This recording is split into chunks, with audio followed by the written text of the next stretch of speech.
Мына айтылып жүргөндөй тамчылатып сугаруу боюнча кыскача айта кетсек керек эле.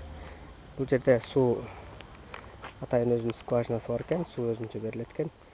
Бул жерден суу чыгат дагы түтүк аркылуу чоң челекке коюлат. Бул цистернанын көлөмү 25 метр куб. Атайын астына кирпич менен орнотулган. Бул жак бир аз эңкейиш. Бул жерден чыга бериште атайын ушундай нерсе жасалган. Себеби дегенде бул атайын сууну ачып жаап туруш үчүн затвор. Муну жапканда, анан бул краникти ачканда суу чыга баштайт. Суу чыгат дагы бул жактан дары салынган челекке келет. Челектеги дарыны эритет дагы кайра бул жак менен бул жактан тебет дагы сууга кошулуп кетет. Ушунун натыйжасында бир мезгилде эле сугат менен кошо дары берсе болот. Анан жанагы майда барат даттар, кумдар тыгылып калбаш үчүн бул жерде атайын чыпка турат. Чыпка мына бул жерде сууну өткөзбөй кармап турат. Андан кийин атайын муунак менен бурулат дагы жүрүп отуруп түз талааны көздөй жүрөйт. Мына өзүңүздөр көрүп тургандай бул талаада азыркы мезгилде тамчылатып сугаруу иштеп жатат. Мына сол жакта капуста, оң жагыбызда картошка, ары жакта баклажан, перец бар. Бул жакта пияз, чеснок, помидор бар. Бул Беловодск шаарындагы номер 28-жылкы кыргыз немец кыргыз орус лицейи. Мына ушулордун атайын сунушу боюнча, ушулордун каалоосу боюнча биз ушундай тамчылатып сугарууну орнотуп бердик. Мына суу келди дагы, негизги суу. Бул жерде көрүп турасыздар, о кызыл эки краниктен оң жакка бөлүнүп кетет. Оң жактагысы бул өзүнчө барат дагы.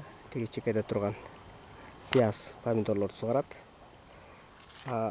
Бул түз кеткени болсо оң жакта жайгашкан капуста, андан ары жактагы калемпирлерди сугарат.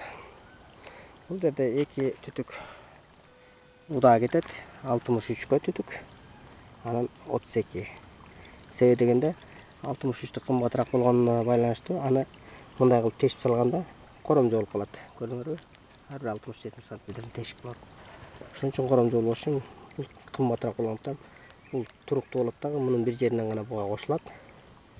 Буга 32 турбага атайын тамчылатып сугаруунун түтүктөрү кошулуп бекилет. Өзүңүздөр көрүп тургандай, мына тамчылап атканын көрсөңүздөр болот. Негизинен ушу тамчылап аткандыктан тамчылатып сугаруу деп аталып да калган.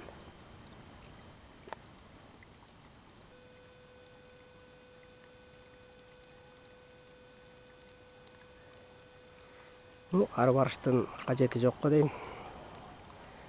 Бул жакта капуста сугарылып атат. Бир аз сугарылып атканда туурасынан көрсөтөйүн. Кандай тамчылап сугарыларын өзүңүздөр көзүңүздөр менен көрүп алганга.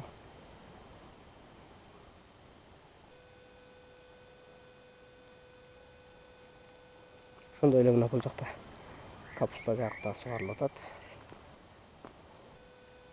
Картошка жак.